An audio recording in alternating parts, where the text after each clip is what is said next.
voting effect of Virginia's move on felons.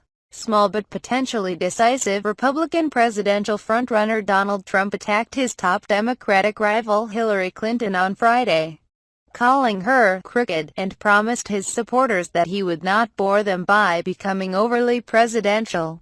The comments undercut what his aides had said would be an attempt by the notorious blunt-speaking Trump to project a more serious image after his win in New York's nominating contest this week, including by rolling out more policy details.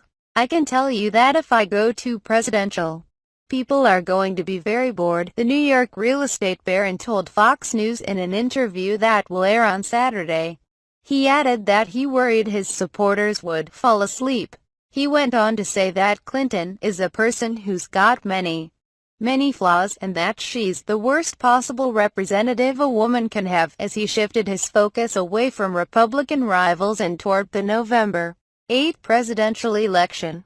"The only thing she's got going is the women card," Trump said in the excerpts released by the network on Friday. "We call her Crooked Hillary because she's a crooked person. She's always been a crooked person," Clinton said at a campaign event in Pennsylvania. She would not respond to Trump's comments about her. Dana Hoffman, the head of the political science department at the University of Iowa, said Trump's fiery personality had put him in a bind at this stage of the race. "The impetus to become more presidential is coming from some of the elite organs of the GOP, but he got to where he is today because of his persona," she said. "To continue this way will keep him alienated from the party, but to change means his supporters will question his authenticity, in a strong signal that his persona matters." A January survey showed that among Trump's supporters about 43% said they liked him because he speaks his mind, while only 8% cited his policies.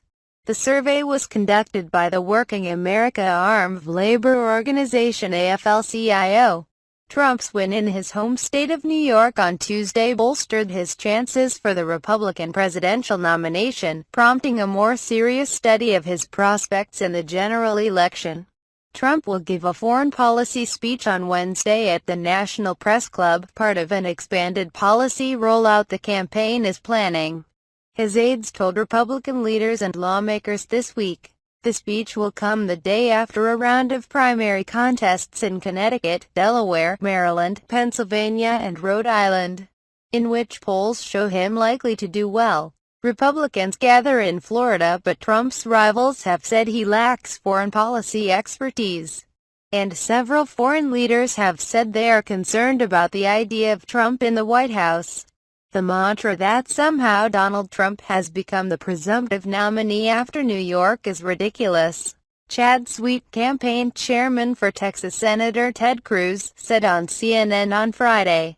Nationally, Trump has support from nearly half of all Republicans, compared with 28% for Cruz and 17% for Ohio Governor John Kasich, according to a Reuters Ipsos poll.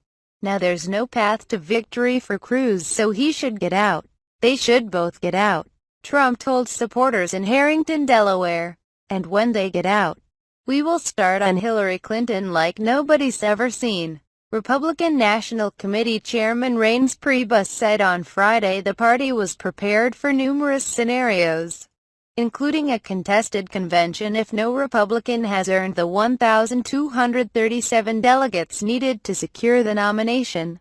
Republican National Committee officials gathered in Hollywood, Florida, to take stock of the race for the White House and prepare for the possibility of a contested convention in July in Cleveland.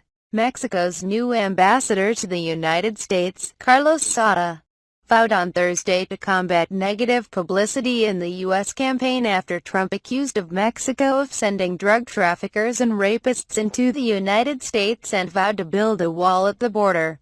Japanese firms said in a Reuters poll released on Wednesday that a Trump presidency would harm security partnerships.